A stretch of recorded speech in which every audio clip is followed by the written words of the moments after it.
माता की, भारत माता की, भारत माता की। जय भवानी, जय भवानी। करवीर निवासिनी आई महालक्ष्मीच्या, आई अंबाबाईच्या चरणी त्रिवार वंदन करतो।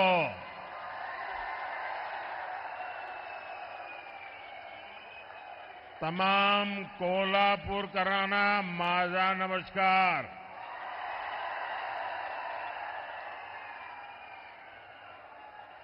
ये धरती छत्रपति शिवाजी महाराज, धर्मवीर संभाजी महाराज और छत्रपति साहूजी महाराज के आदर्शों की धरती है। मैं इन सभी महापुरुषों के चरणों में प्रणाम करता हूं। साथियों, आप सब जानते हैं मैं काशी का सांसद हूं और आज करवीर काशी आया हूं। ये मेरा सौभाग्य है। साथियों, हमारे कोल्हापुर महाराष्ट्र का फुटबॉल हब कहा जाता है।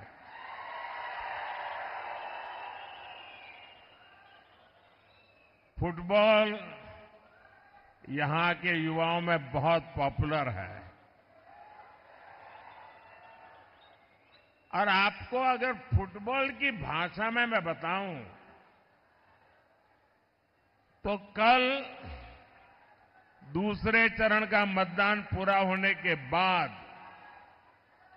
बीजेपी और एनडीए 2-0 से आगे चल रहे हैं।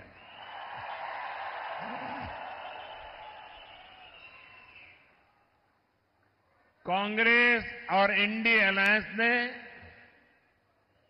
देश विरोधी और नफरत की राजनीति के 2 सेल्फ गोल कर लिए हैं और इसलिए ये पक्का हो गया है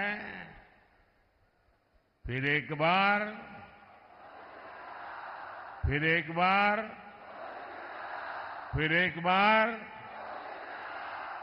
अच्छा, जरा एक और नारा बुलवाना चाहता हूं आज कोल्हापुर की धरती पर। आप बोलेंगे?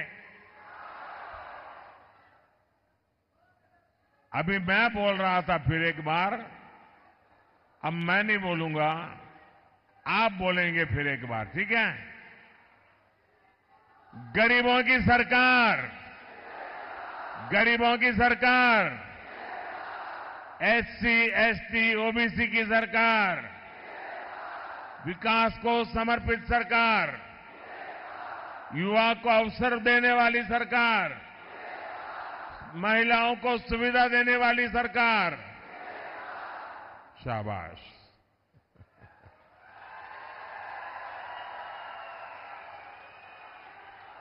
भाई और बहनों,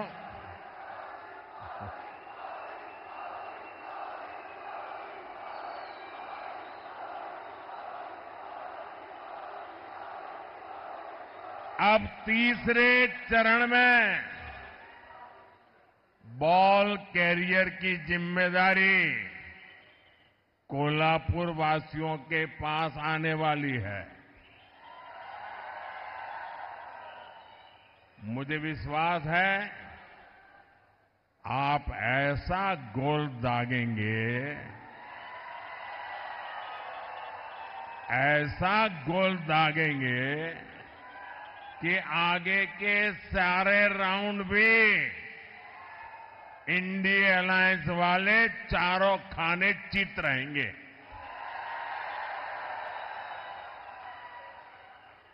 क्योंकि ये पूरा देश जानता है जगत भारी कोल्हापुरी, जगत भारी। साथियों, चुनाव के पहले ही मैंने कहा था, ये चुनाव विकसित भारत के संकल्प का चुनाव है। लेकिन जैसे ही कांग्रेस पार्टी और उसके दोस्तों को ये एहसास हुआ कि वो विकास के ट्रैक रिकॉर्ड में एनडीए की बराबरी नहीं कर सकते, उन्होंने अपनी रणनीति बदल दी। इसलिए इंडिया अलायंस वालों ने खुलकर देश विरोधी एजेंडा और तुष्टीकरण के हथकंडों का इस्तेमाल करना शुरू कर दिया है।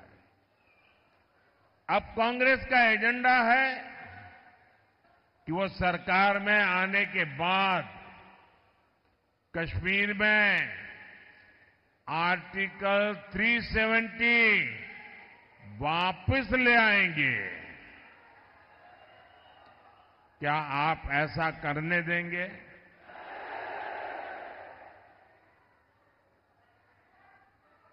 अब किसी में हिम्मत है कि मोदी के इस कदम को पीछे हटा सके?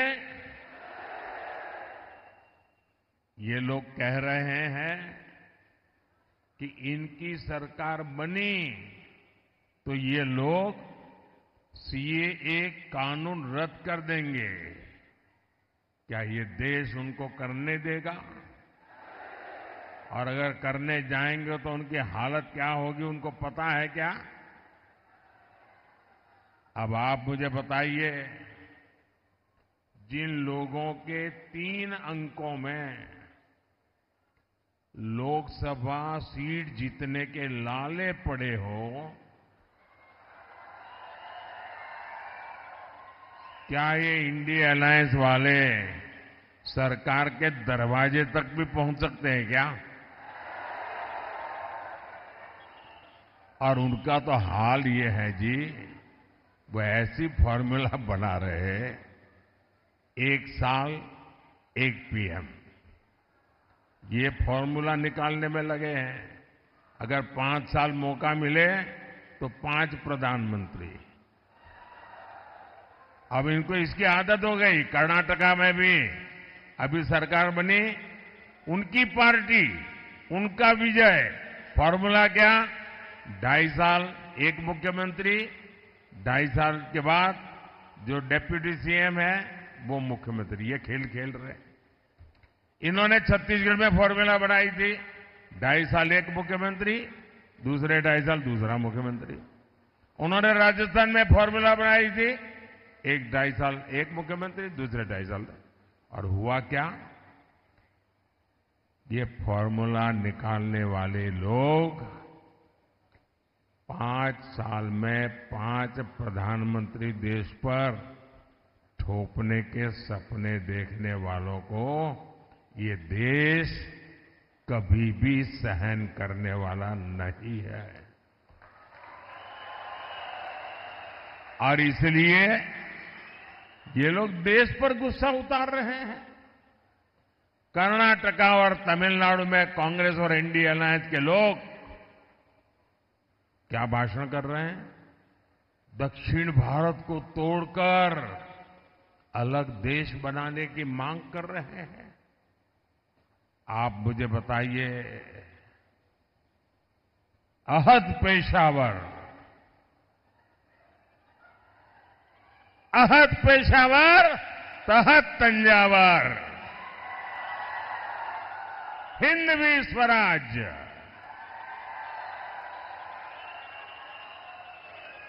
2 ये घोषणा जिस धरती पर हुई, छत्रपति शिवाजी महाराज की धरती, क्या कभी भी कांग्रेस के ऐसे एजेंडे को स्वीकार करेगी क्या? इन्हें जवाब मिलना चाहिए। मिलेगा कि नहीं मिलेगा? तगड़ा जवाब मिलेगा। साथियों, अयोध्या में राम मंदिर का 500 साल पुराना सपना पूरा हुआ।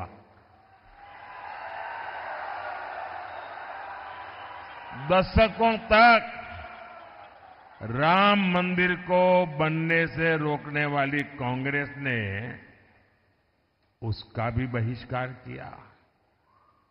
और ये कांग्रेस कितनी अधपतन में गई है। ये राम मंदिर के जो ट्रस्टी है ना, ये अच्छे लोग हैं, तो कांग्रेस के सारे पाप माफ कर दिए और घर जाकर के निमंत्रण दिया कि नहीं भाई चलो, जो हो गया आओ। उन्होंने उस निमंत्रण को ठुकरा दिया। क्या कोई कभी प्रभु राम के दरबार में जाने का निमंत्रण ठुकरा सकता है क्या? ऐसे लोगों पे भरोसा कर सकते हैं क्या? अरे कांग्रेस वाले, जरा आईने में चेहरा देखो। वो अयोध्या के अंसारी, अयोध्या का वो अंसारी परिवार जो जिंदगी भर राम मंदिर के विरुद्ध अदालत में केस लड़ता रहा। उसके पिताजी भी लड़ते रहे, वो भी गुजर गए, वो भी लड़ता रहा। लेकिन जब न्यायालय ने कहा कि भाई ये राम मंदिर है, तो वो अंसारी खुद प्रभु राम के प्राण प्रतिष्ठा के कार्यक्रम में आकर के वहां मौजूद रहे।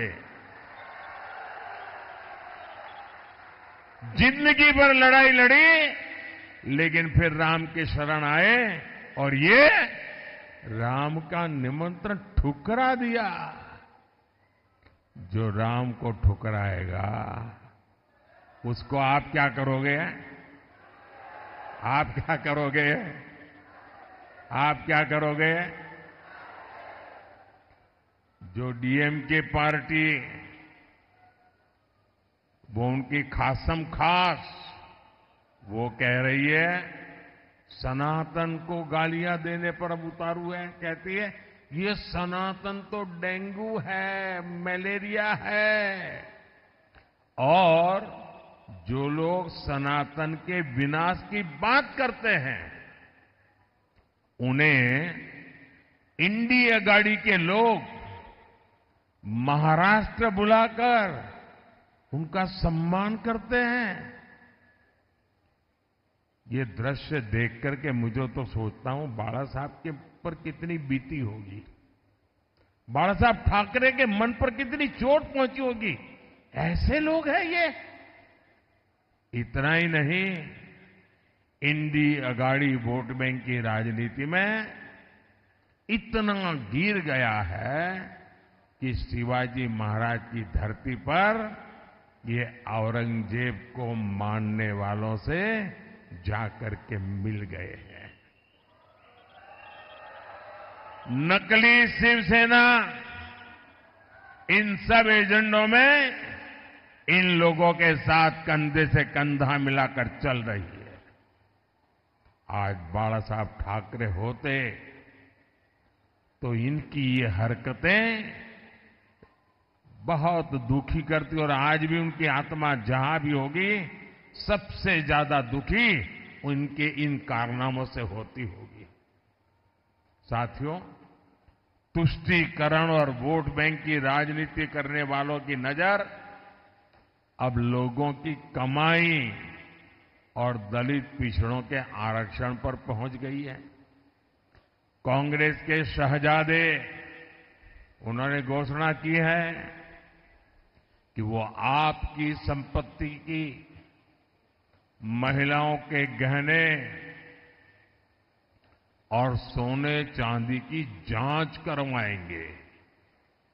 आपकी कमाई को कांग्रेस उन लोगों में बांटेगी जिनका ये देश पर पहला हक है, ऐसा बताते हैं। तुष्टीकरण के लिए कांग्रेस किसी भी हद तक गिर सकती है। साथियों, कांग्रेस ने एक और ऐसी घोषणा की है जो महाराष्ट्र के हर मतदाता को जानना जरूरी है। कांग्रेस ने ऐलान किया है कि आप जीवन भर जो कमाएंगे, अपने बच्चों के लिए जो कुछ भी जोड़ते रहेंगे, वो पूरा का पूरा आपके संतानों को नहीं मिलेगा। आज आपके पास गाड़ी है तो आप अपने बेटे को दे सकते हैं, घर है दे सकते हैं, खेत हैं दे सकते हैं। ये कांग्रेस के शाहजादे फॉर्मूला लाए हैं। आपके न रहने के बाद आपकी पैतृक कमाई में से आधा हिस्सा कांग्रेस इनहेरिटेंस टैक्स लगाकर वसूल करना चाहती है। क्या आप अपनी मेहनत करके जो कमाई की है, पाई पाई बचाई है बच्चों के लिए, क्या उससे आप लूटने देंगे क्या? ये कांग्रेस की सरकार जो सपने देखती है उसको पूरा होने देंगे क्या? साथियों, महाराष्ट्र बाबा साहब आंबेडकर, छत्रपति साहू जी महाराज, ज्योतिबा फुले की धरती है। महाराष्ट्र की यह धरती सामाजिक न्याय का प्रतीक है, लेकिन कांग्रेस और इंडी अघाड़ी ने सामाजिक न्याय की हत्या करने की भी ठान ली है। हमेशा बाबा साहब का अपमान करने वाली कांग्रेस अब दलितों, पिछड़ों के आरक्षण पर डाका डालने की तैयारी में है। कांग्रेस महाराष्ट्र समेत पूरे देश में आरक्षण का अपना कर्नाटका मॉडल लागू करना चाहती है। और ये कर्नाटका मॉडल क्या है?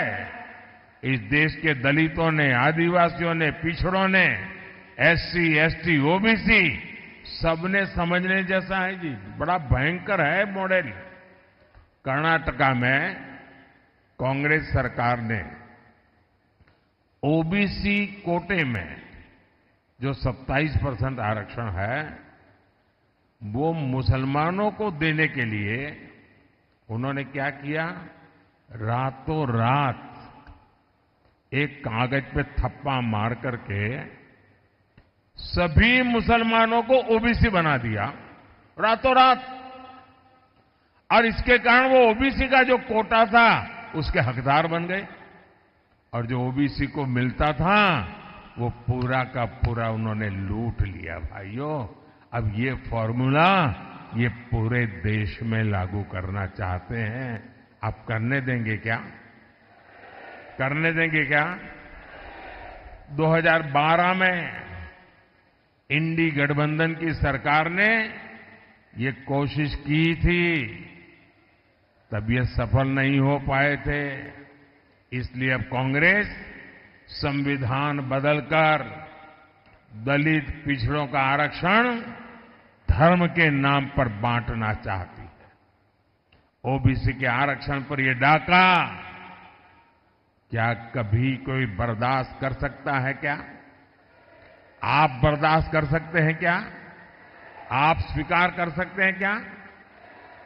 जिन लोगों ने कर्नाटका में पिछड़ों का आरक्षण छीना है, उन्हें देश में एक इंच भी सफलता नहीं मिलनी चाहिए, अवसर नहीं मिलना चाहिए।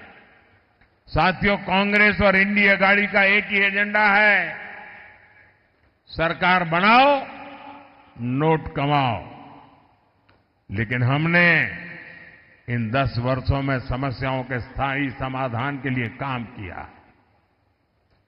एनडीए ने युवाओं और महिलाओं को केंद्र में रखकर काम किया।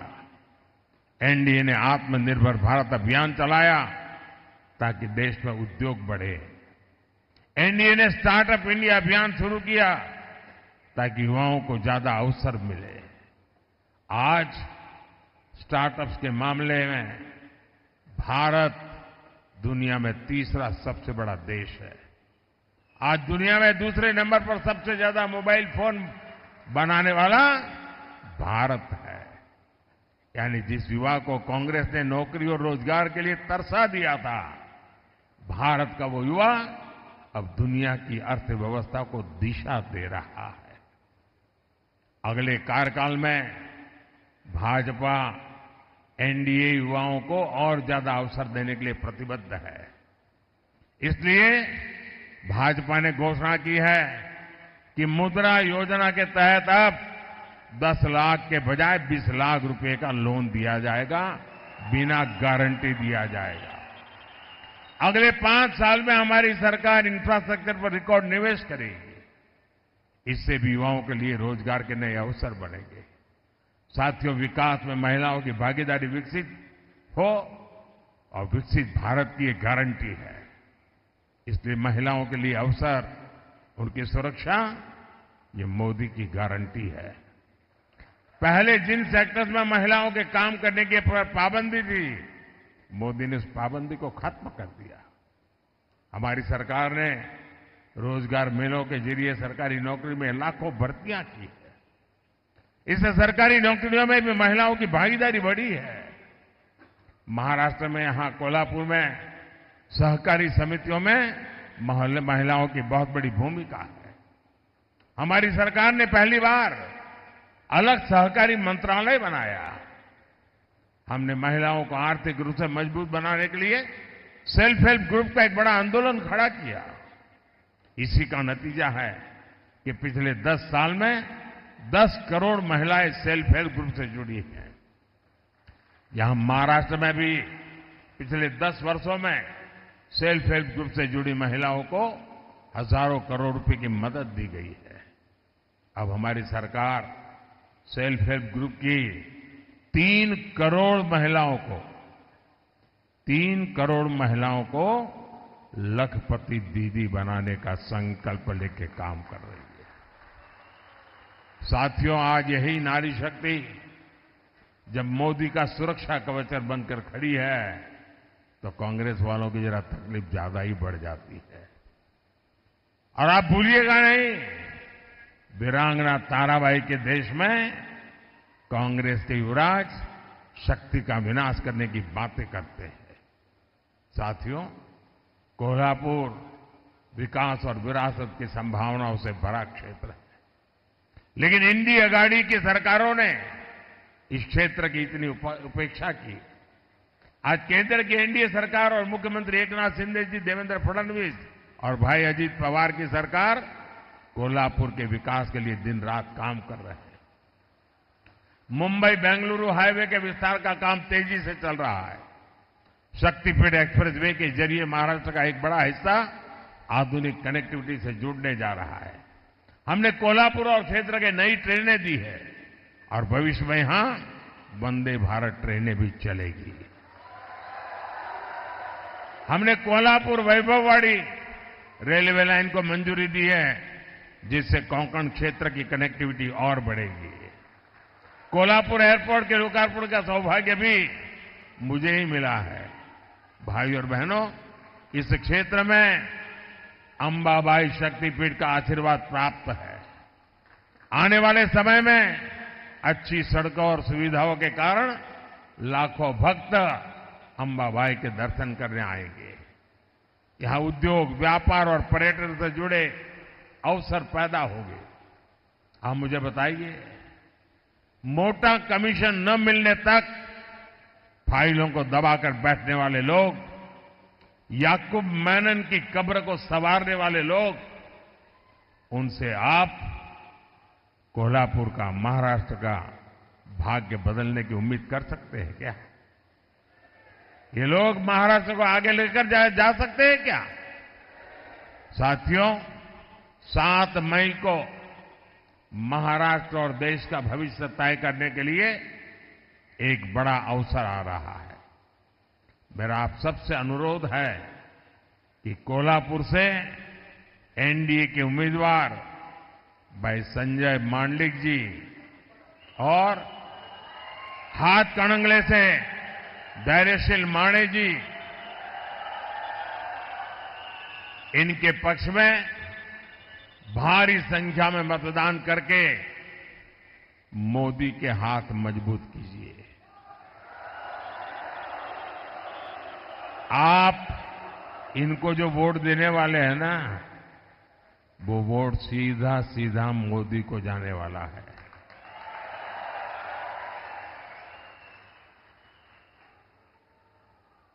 लेकिन गर्मी बहुत है, कहीं कहीं शादियां भी है, फिर भी मतदान ज्यादा होगा ना। आप घर घर जाएंगे, मतदाताओं को जगाएंगे, आप पोलिंग बूथ जीतेंगे, मतदान के पुराने सारे रिकॉर्ड तोड़ेंगे, पक्का? अच्छा, मेरा एक काम करेंगे, ये मेरा पर्सनल काम है, करेंगे? जरा हाथ ऊपर करके बताइए, करेंगे? करेंगे? मेरा एक काम करना,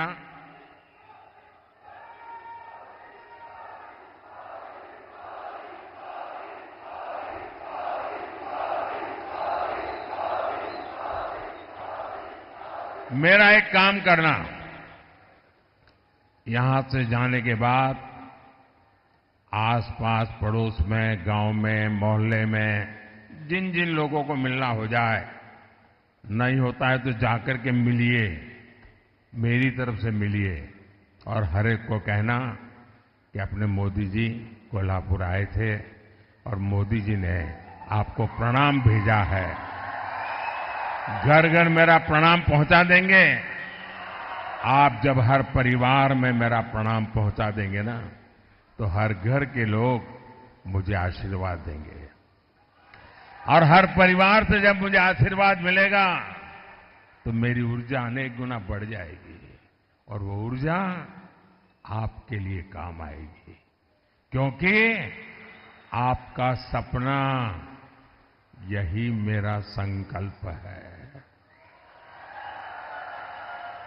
मेरा पल पल आपके नाम है, मेरा पल पल देश के नाम है। और इसलिए भाइयों बहनों, मैं प्रण लेकर के चला हूं 24/7 फॉर 2047। ये प्रण लेकर के निकला हूं, आपके लिए निकला हूं और इसलिए मुझे पल पल आपके आशीर्वाद की जरूरत है। मेरे साथ बोलिए, भारत माता की, भारत माता की, भारत माता की। बहुत बहुत धन्यवाद।